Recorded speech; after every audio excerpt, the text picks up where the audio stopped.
Hey guys, Andrews here with a video on the changes to Serendia Elvia this week. Last time we saw a lot of nerfs to most zones, but this time we're seeing some improvements. Now first, the Elvia spirits that spawn and give you the Elvia buff will now stay there for 5 minutes instead of 3 minutes before they disappear.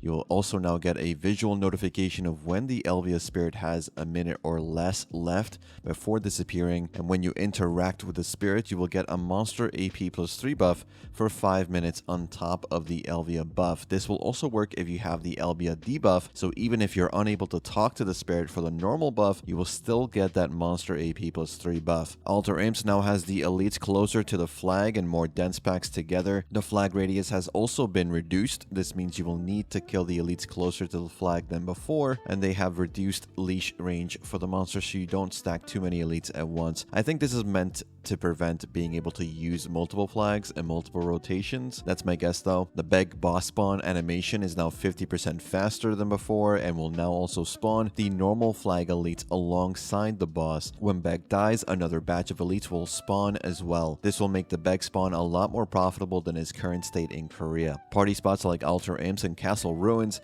have a unique change where the Elvia buff will now deal less damage to monsters than before. This is to help with the issue of the Elvia buff player getting more trash loot than the other party members because the party members are unable to register hits on the monsters before they die. A way around this was to use spammable AoE abilities like Mark of Shadow on Sork and Lightning Chain on Wizard to get those hits registered and get full loot, but this is not exactly intuitive, so this change should make it so the party itself gets more trash with Elvia buffs. So weirdly, even though it's a nerf to the Elvia damage you're doing, it should be a buff for the party itself. Biraghi Den Intruder Alert level will now reset slower than before, so if you need to repair, go to your tent, to your horse, or whatever, you have 5 minutes now before the wanted level resets. This will allow you to continue grinding with more chances of getting that boss spawn if you need to take breaks in the grind. A good change. Naga Swamp now has more Naga captains and has improved their placements. As you can see, they're now closer to the debuff plant and won't chase as far. The density of the filler monsters in the area have also lowered as well. The Fogans that spawn will now chase you a further distance, which helps if you're clearing the pack that you're currently fighting, and the Fogans spawn as you're moving to the next batch. They will now follow you more easily. Swamp Fogans received a similar change for when the Nagas spawn in that zone. Castle Ruins on top of the party damage change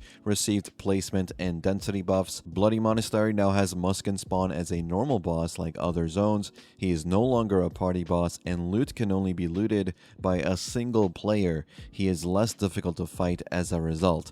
And finally, the last buff to Elvia comes from the dailies. The Predator root obtained from dailies has more than doubled, which is nice. We should see more improvements in the coming weeks, but I hope these changes come to global regions at the same time as the launch of the revised Serendia Elvia zones for us next week.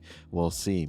Test server has done some other interesting changes this week I wanted to mention before I leave you guys. So I made a video on the new Draconian skills, of course. Shy got a new instrument, titles, and dailies related to music composition. Artifact and Lightstones got the much awaited change announced in the last Calpheon event. Artifacts will no longer have durability. An artifact bag has been introduced to allow you to store your Lightstones and artifacts there, not take up your inventory slots anymore. You can sort through the stored items as well. It's a really nice change. Calpheon Elvia received a new zone, Giants, but I'll be making a more comprehensive video on the Calpheon Elvia zones once we get them all nearly finalized, as they're getting tweaks every week. So far we have Quint Hill, Rudum Outstation, Soundhill Camp, and the Giants Garrison this week. Should have at least 3 more zones to go, but we'll see. And that's it for this one, guys. Hopefully this was helpful, and as always, thanks for watching, thanks for listening. I'll see you all in the next one. Take care.